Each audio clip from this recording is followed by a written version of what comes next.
And he said, it's going to go up and up and up and up.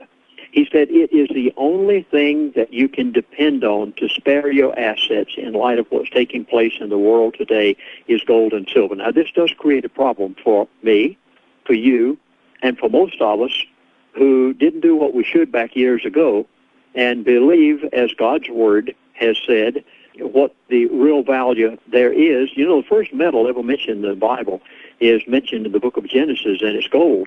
God literally took it and slung it all over the world in little bitty pieces.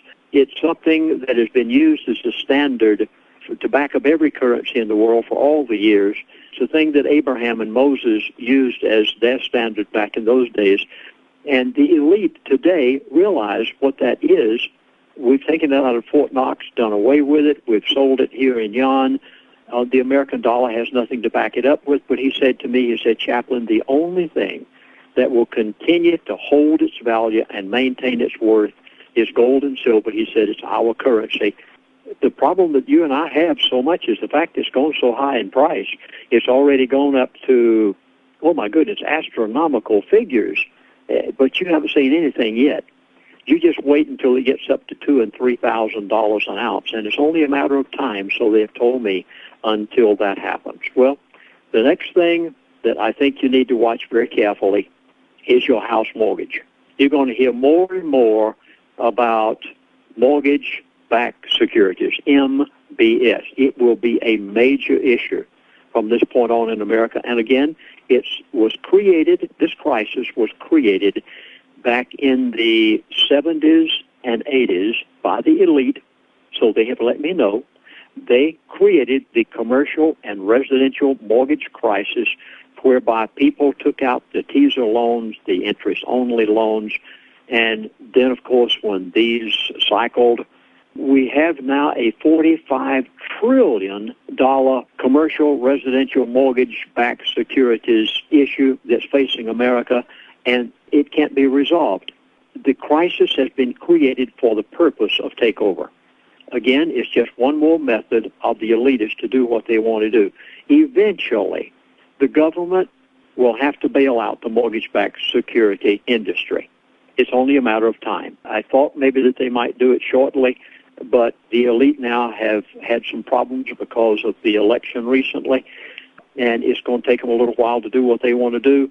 But they're going to have to bail that out to the tune of somewhere around $2 to $7 trillion. They're not quite sure what they're going to ask the American taxpayer to do.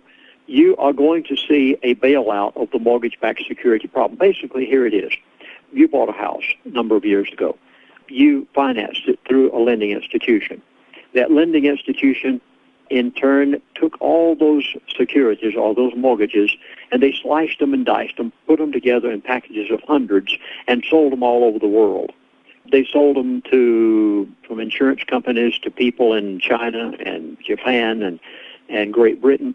They sold them all over the world in these packages of mortgage-backed securities, they called it, a package of them. Now, you go to the bank and you say, where's my paperwork on my house? Usually they can't produce it for you. They cannot show you where they owned it because they've sold it. In most cases, they don't even know where it's been sold. All they know is that they're servicing that mortgage for somebody, maybe in China or Europe or someplace else. They don't know. And it has become such a paper trail nightmare that the federal government and the banks are at their wits' end to know what to do. This is called mortgage-backed securities. And basically what the elite want, so I have been told, is they want the government of the United States of America to bail out this problem of mortgage-backed securities. And whenever it's all done and finished and everything is over with, here's what will happen. The elite of the world, through the Federal Reserve, because they are the Federal Reserve, through the Treasury of the United States of America and through the American taxpayer, letting you know or telling you that, convincing you that you have to bail these plans out. The elite of the world will own every mortgaged piece of property in the United States of America, whether it be commercial or residential. If you have a mortgage on your house or on your business, eventually, according to the plans of the elite, they will own that mortgage because of the mortgage-backed security problem. This is something you really need to look into. You need to watch it very carefully because It's the next, what should we say, created, manufactured crisis that they want to take place in this country, and then they'll try to convince you to do something about it. Now, there was another expression that's been used to me by the elite many times, and this is the expression devil's Messiah. I'm not going to go into this much except to refer you to my DVD series and beg you to listen to what they had to say, because the only way that the elite could take over this nation is to remove its God. That is the God upon which America was founded. When the Pilgrims came here for religious freedom, the true and living God, they had to remove that in order to be able to take over this nation. And one of the things that they're doing now, and this is being initiated in counties all over America, is this was brought to my attention the other day when I was up in Yavapai County, just north of the area where I live. And there was a pastor there by the name of Pastor Posedley. And they just built a beautiful new church. When the pastor went in to get all the final paperwork done and for them to move into the church, he had made friends with one of the county heads of the county department there. And the person said to him, Pastor, you're about to move into this beautiful little new church. It'll seat a few hundred people. But I need to tell you, of Yavapai County has just put in a county ordinance. And the county ordinance states that anytime anyone does not like this church, they don't like what you do, they don't like the way you preach, they don't like the way you sing, if there's any complaint whatsoever made against your church, this county ordinance says that we have a right to come in and to close down your church, padlock the door, and even though you own it, you cannot use it as a place for the people to congregate any further. Now, this is being done all over America. It's being done very quietly. And I'll tell you why it's being done in just a moment. We can prove that it also is done in Mesa, Arizona.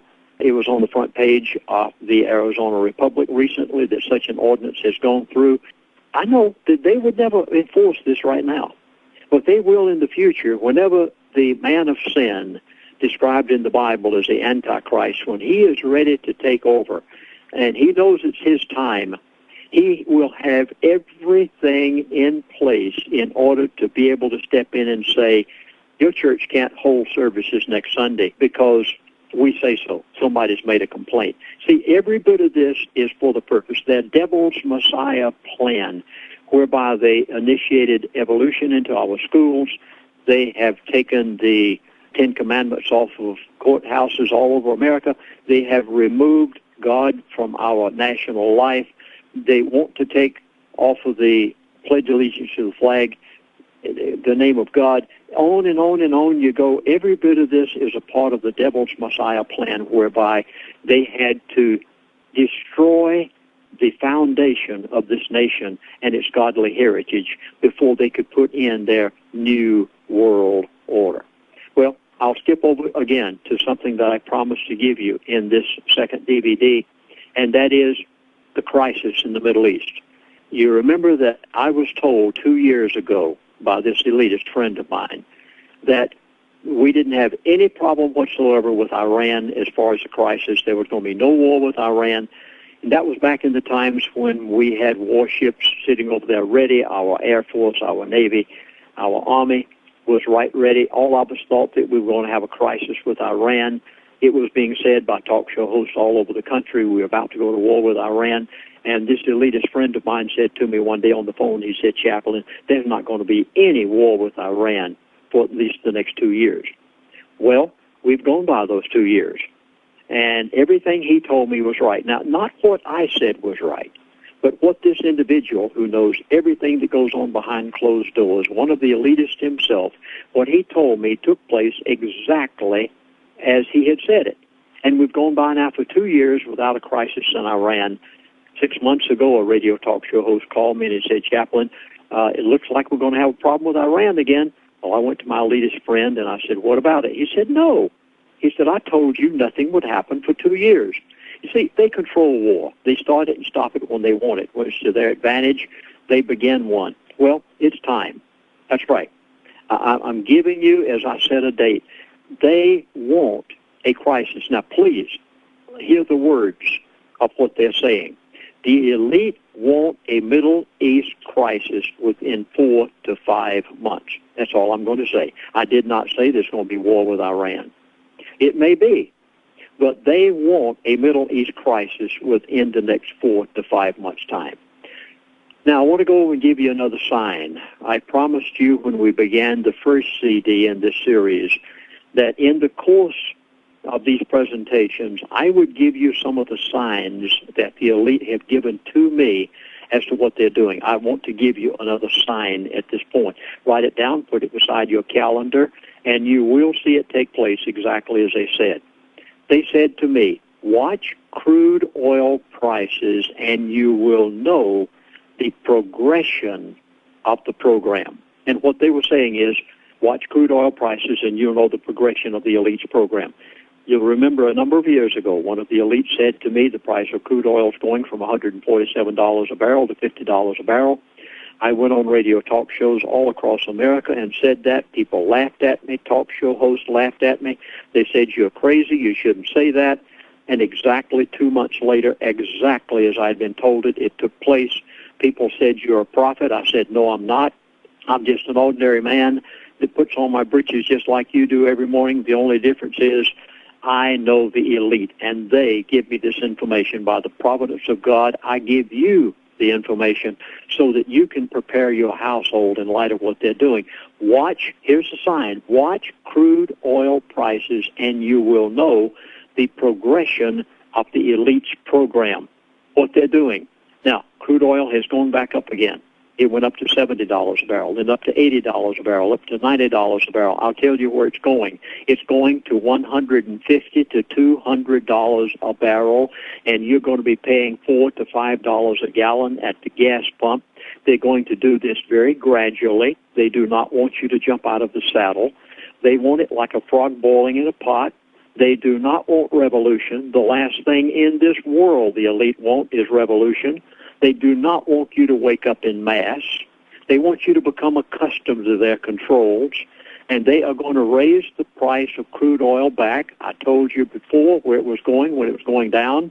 I'm telling you again, I have been notified they are going back up on the price again, and within somewhere of 7 to 9, maybe 10 to 12, depending on how fast they can do it, they're taking the price back up to $4 to $5 a gallon at the gas pump. What's this going to do? It's going to cause massive inflation. It will affect grocery prices. It will affect the trucking lines and the freight lines, the railroads. It's very important for you to prepare yourself now for the inevitable. Well, I come down to what was said just the other day by Janet Napolitano. And I must bring you to where the reality of all of this is.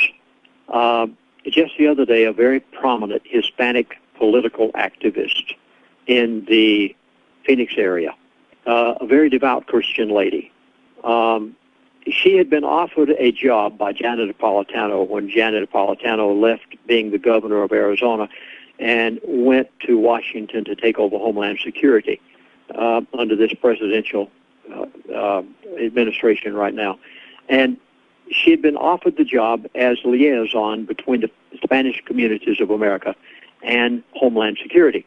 She filled out all the paperwork, was accepted, went to Washington to accept her job. And when she got there, she met with our president and Janet Napolitano, and they said, now, there are a few things. We know that you're a Christian, and you hold certain standards. This is one of the reasons we want you there. We know you're honest, but they said there are a few things you can't talk about. You cannot talk about homosexuality. You cannot talk about lesbians, and you positively can in no way disagree with the president's policies. And this individual said to Janet Napolitano at a private, and to the president, and said to them, I cannot do that. I am a Christian. I will not deny my Lord. And she turned down a job for $170,000 a year. Just a few days ago, this individual was back in Washington trying to raise some money for one of her Hispanic organizations.